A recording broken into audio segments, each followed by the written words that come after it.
नमस्कार दोस्तों। पश्चिम एशिया से इस वक्त एक बहुत ही हैरान करने वाली खबर है जिसने पूरी दुनिया की चिंता को बढ़ा दिया है। दावा किया जा रहा है कि ईरान ने अमेरिका के बेहद आधुनिक और घातक MQ-9 रिपर ड्रोन और साथ ही एक RQ-4 ड्रोन को मार गिराया है। और इतना ही नहीं, ईरानी हवाई क्षेत्र में घुसपैठ की कोशिश कर रहे एक अमेरिकी F-35 लड़ाकू विमान पर भी फायरिंग की गई है। इस पूरी घटना की पुष्टि खुद ईरान के इस्लामिक रिवॉल्यूशनरी गार्ड कॉर्प्स यानी IRGC ने की है, जिसने अमेरिका को सीधे तौर पर चेतावनी देते हुए ये कहा कि अगर उसने सीज फायर का युद्ध विराम का उल्लंघन किया तो ईरान को करारा जवाब देने का पूरा हक है। दरअसल ये तनाव तब और ज्यादा बढ़ गया जब अमेरिकी सेना ने दक्षिणी ईरान में रात भर ताबड़तोड़ हमले किए और दावा किया कि उन्होंने उन ईरानी नौकाओं को निशाना बनाया है जो समुद्र में बारूदी सुरंगें बिछाने की कोशिश कर रही थी। साथ ही अमेरिका ने ईरान की मिसाइल लॉन्च साइट्स को भी तबाह करने की बात कही है। इस भयंकर सैन्य टकराव के बीच राजनीतिक गलियारों में भी बयानबाजी तेज हो गई है। ईरान के नए सर्वोच्च नेता मुज्तबा खामेनेई ने सोशल मीडिया पर साफ शब्दों में कहा है कि अब पश्चिम एशिया की ताकतें अमेरिकी सैन्य ठिकाने के लिए ढाल नहीं बनेगी और अमेरिका के लिए इस पूरे क्षेत्र में अब कोई भी जगह सुरक्षित नहीं बची है। वहीं दूसरी तरफ अमेरिकी राष्ट्रपति डोनाल्ड ट्रंप ने कड़ा रुख अपनाते हुए ये स्पष्ट कर दिया है कि वो ईरान के साथ पूर्व राष्ट्रपति ओबामा जैसी कोई डील नहीं करेंगे, यानी कि कोई ढीली डील नहीं करेंगे। या तो एक मजबूत और अच्छा समझौता होगा या फिर कुछ भी नहीं। हालांकि इस महायुद्ध को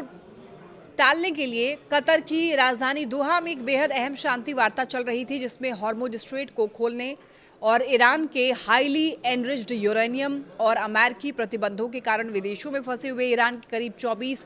अरब डॉलर के एसेट्स को रिलीज करने पर गहन चर्चा हो रही थी। लेकिन दुर्भाग्य से दोनों ही देशों के बीच किसी भी अंतिम समझौते पर दस्तखत नहीं हो सके, क्योंकि अमेरिका की शर्त है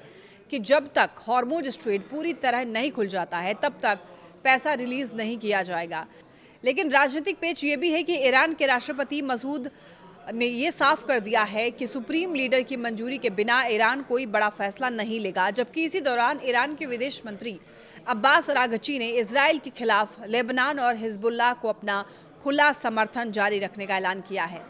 अब देखिए, इस भयानक तनाव को देखते हुए कतर और मिस्र जैसी क्षेत्रीय ताकतें लगातार मध्यस्थता की कोशिशों में जुटी हैं और पाकिस्तान के प्रयासों की सराहना करते हुए कह रही हैं कि इस संकट का हल केवल एक स्थायी और शांतिपूर्ण समझौते से ही संभव है, वरना ये जंग पूरी दुनिया की अर्थव्यवस्था को हिला देगी। दिलचस्प बात यह भी है कि इस पूरे सैन्य तनाव के बीच ईरान में पूरे 88 दिनों के बाद इंटरनेट सेवाओं को आंशिक रूप से बहाल किया गया है, जिसे इंटरनेट मॉनिटरिंग संस्था नेटब्लॉक्स ने आधुनिक इतिहास का सबसे लंबा और खतरनाक राष्ट्रीय इंटरनेट ब्लैकआउट कहा है, जिसे ईरान सरकार ने सुरक्षा कारणों से लागू किया था। इसी माहौल में एक और बड़ी चिंता साइबर वॉरफेयर को लेकर सामने आई है, जहां इजराइल की साइबर सिक्योरिटी फर्म